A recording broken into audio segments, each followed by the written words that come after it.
आम्ही तिघी महिलांवर तो असं हे करतोय, टाकतोय लादी, तरी कुणी त्याला अडवायला येत नाहीये। हॉस्पिटलचा आवाज एवढं बोलेपर्यंत त्याने लादी घेतली आणि मॅडमच्या डोक्यात एकदम रागाने एकदम असं डोक्यावर उचलून धावत पळत आला। 2 दगड घेऊन रेखा पवारच्या मागे पळत सुटला आणि मग मी त्याच्या मागे, मॅडम आमच्या मागे, म्हणजे पूर्ण आम्ही गोल गोल गोल गोल पोलिसाच्या गाडी भोवती फिरत होतो। तो मारेल, तो फेकून मारेल, काय तर लागेल म्हणून त्याला अडवण्यासाठी आम्ही। घाटकोपर येथील राजावाडी रुग्णालयात एक भयंकर घटना समोर आली आहे।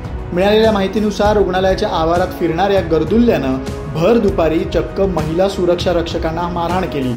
यावेळी 2 महिला सुरक्षा रक्षकांना गंभीर दुखापत झाली आहे। रेखा वाघमारे आणि रेखा पवार अशी 2 सुरक्षा रक्षकांची नाव आहेत। नेमकं काय घडलं ते या सुरक्षा रक्षकांनी सांगितलंय। तर ड्युटीवर असताना आम्ही दुपारी 1:45च्या सुमारास गस्त घेत होते। वैद्यकीय निवासच्या तिकडे आम्ही चाललेलो। आमच्या गस्त सुरक्षा रक्षक त्यांना म्हटलं माझ्यासोबत चला आपण राऊंड घेऊया, तिथे काय झाडं लावलीत वगैरे काय बघूया आपण। तर त्या दृष्टीने आम्ही तिकडे जात असताना माझ्यासोबत अजून दुसऱ्या OPDच्या सुरक्षा रक्षक होत्या, रेखा पवार।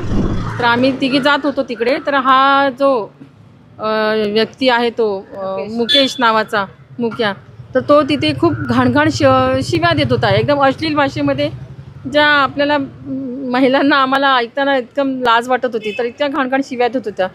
तर आम्ही तेवढंच त्याला हटकलं की बाबा तू शिव्या देऊ नकोस ना, तू असं घाणघाण शिव्या देऊ नकोस, तू गेट बाहेर जा। तर एवढं बोलेपर्यंत त्याने लगेच तिकडनं लादीचा उचलली, एवढी मोठी लादी, आणि आमच्या अंगावर घालायच्याच नुसतं आमच्या तिघींना। आम्ही इकडे तिकडे पळतोय तर तो आमच्या मागे मागेच लादी घेऊन तो पळत होता, तो लादी मारायला।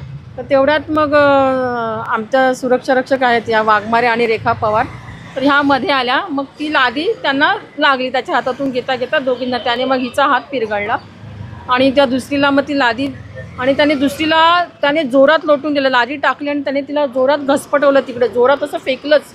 ते पूर्ण तिचा एक पोर्शन ती पूर्ण मुक्का मार लागला असेल माहीत नाही, पण तिच्या हाताला जखम वगैरे झालेली आहे तिच्या पण। ओके ताई, तुम्हाला हात फ्रॅक्चर झालाय, तर तुम्ही पण काय सांगाल घटनाक्रम काय होता?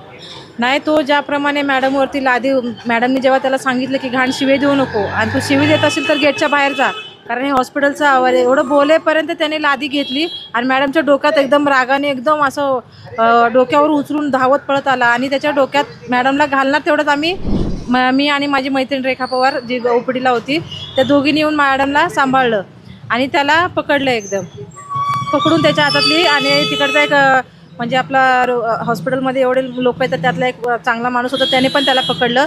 आम्ही खूप जबरदस्ती करून त्याच्या हातून ती लादी पाडली, पण त्याला तो एवढा रावडी होता की आम्हाला तिघाला सुद्धा ऐकत नव्हता। आणि एवढं त्याने हात, म्हणजे एवढी आमची झिंजामस्ती झाली त्याच्यामध्ये, हातापायी झाली की माझा हात मुरगळला पूर्ण। आणि माझी मैत्रीण आहे, तिच्याकडे काठी होती, तर त्याने काठी धरली, मग तिने काठी सोड म्हणून एवढं लांब जाऊन पडली ती। तिला पण खूप लागलंय, आता आम्हाला पण लागलंय। कुणी आलं नाही मदतीला, आमच्या पब्लिक एवढं होतं ना उभं, अरे पुरुषासारखे पुरुष ते सुद्धा नुसते आम्ही तिघी महिलांवर तो असं हे करतोय, टाकतोय लादी, तरी कुणी त्याला अडवायला येत नाहीये। आणि ते झालं, त्याच्याकडनं फरशी घेतल्यानंतर मग परत तो 2 हातात 2 दगड घेऊन रेखा पवारच्या मागे पळत सुटला आणि मग मी त्याच्या मागे, मॅडम आमच्या मागे, म्हणजे पूर्ण आम्ही गोल गोल गोल गोल पोलिसाच्या गाडी भोवती फिरत होतो। तो मारेल, तो फेकून मारेल, काय तर लागेल म्हणून त्याला अडवण्यासाठी आम्ही। या गर्दुल्ल्यावर गुन्ह्याची नोंद करण्यात आल्याची माहिती विभागीय सुरक्षा अधिकारी पराग कुचेकर यांनी दिली। ते रेखा वाघमारे आणि रेखा पवार या त्यांना दोघींना हाताला दुखापत झाली। सदर दुखापतीनंतर त्यांना प्राथमिक उपचार करण्यात आला, बँडेज करण्यात आलं, आणि त्यानंतर लगेच तात्काळ त्यांना टिळकनगर पोलीस स्टेशन इथे पाठवून सदर व्यक्तीच्या विरोधामध्ये FIR नोंदवण्यात आली। तर FIRमध्ये भारतीय न्यायसंहिता कलम 74, 132, 79, 115(2) आणि 351(2) अशा प्रकारे त्यांच्यावरती FIR नोंदवण्यात आलेली आहे। स्थानिकांनी दिलेल्या माहितीनुसार राजावाडी रुग्णालयाच्या सुरक्षेची जबाबदारी 22 सुरक्षा रक्षकांवर आहे, ज्यामध्ये पुरुषांची संख्या केवळ 4 तर महिलांची संख्या 18 इतकी आहे। हे सुरक्षा रक्षक 3 पाळीमध्ये काम करतात, म्हणजे एका पाळीमध्ये सरासरी 7 सुरक्षा रक्षक कामावरती तैनात असतात आणि गेल्या 23 वर्षापासून ही संख्या इतकीच आहे। रुग्णसंख्या मोठ्या प्रमाणात वाढत असतानाही सुरक्षा रक्षकांच्या संख्येत मात्र वाढ झालेली नाही। महिला सुरक्षा रक्षकांनाच या ठिकाणी रुग्णालयाच्या सुरक्षेची धुरा सांभाळावी लागते। यामुळे भविष्यात अशा घटना घडू नयेत यासाठी या ठिकाणी सुरक्षा रक्षकांची संख्या वाढवण्यात यावी आणि त्यातही पुरुष सुरक्षा रक्षकांची संख्यात वाढ व्हावी अशी मागणी स्थानिकांकडून केली जाते। आता ती मागणी पूर्ण होणार का हे पाहावं लागेल। लोकमत मुंबईसाठी चिन्मय जगतापचा रिपोर्ट।